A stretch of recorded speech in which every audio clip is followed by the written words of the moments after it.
You've probably seen the photos on the internet. A black and white crowd shot from the 1940s where one guy seems to be wearing modern sunglasses, or someone holding what looks like a smartphone in a Charlie Chaplin film.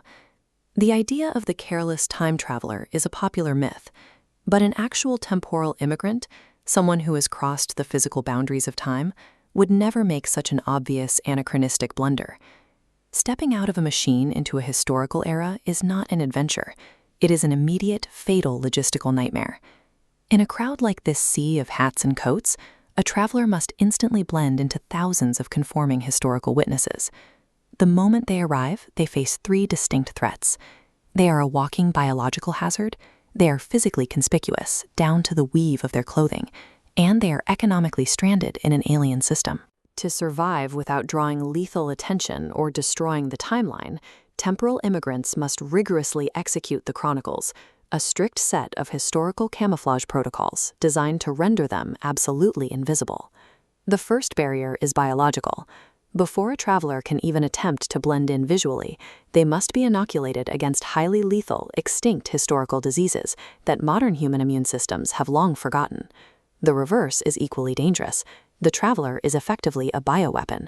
Modern mutated microbes carried in a traveler's lungs could trigger an unnatural plague, potentially erasing their own future timeline.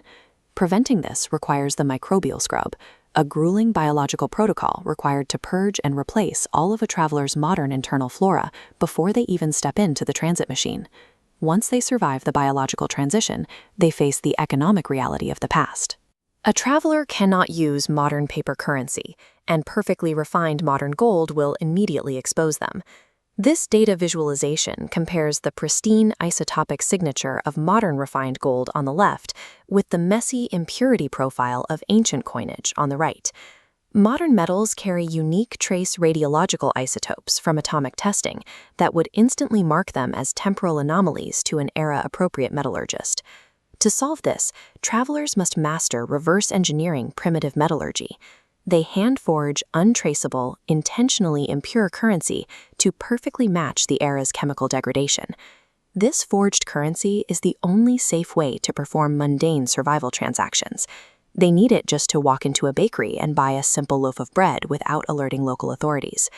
The immense, invisible scientific labor required to synthesize ancient metals is the true cost of existing in the past, entirely dedicated to securing a single meal. Beyond biology and currency lies the most volatile barrier: human interaction and the rapid evolution of language. This timeline maps the phonetic wave data of a single English vowel over 400 years, illustrating the Great Vowel Shift. Because of this radical linguistic drift, simply speaking English fails. A modern speaker would be instantly exposed as an anomaly in 14th century London. To bypass the language barrier, travelers use the social alibi protocol. They intentionally adopt specific, marginalized personas that naturally excuse cultural and linguistic blind spots. They claim roles that explain their silence or odd behavior: the distant foreign merchant, the local village outcast, or a religious figure bound by strict roles, like taking a vow of silence. The safest strategy for a temporal immigrant is never to pose as a leader, an inventor, or an innovator. They must deliberately embed themselves in the forgotten fringes of society. The ultimate truth of the hidden traveler is that their mission is never to alter major events, eliminate dictators, or accelerate technological progress. Their only metric for success is absolute historical silence. They are required to leave zero trace data in the archival timeline. The fact that we cannot find proof of time travelers isn't proof they don't exist. It is proof that their camouflage is flawless. If we want to find them, we have to stop looking for anomalous technological leaps and instead search the most unremarkable, mundane daily records. They are hiding right in front of us, perfectly camouflaged by the noise of the past. If time travel is real, its pioneers are forever destined to be the nameless background extras in the movie of human history.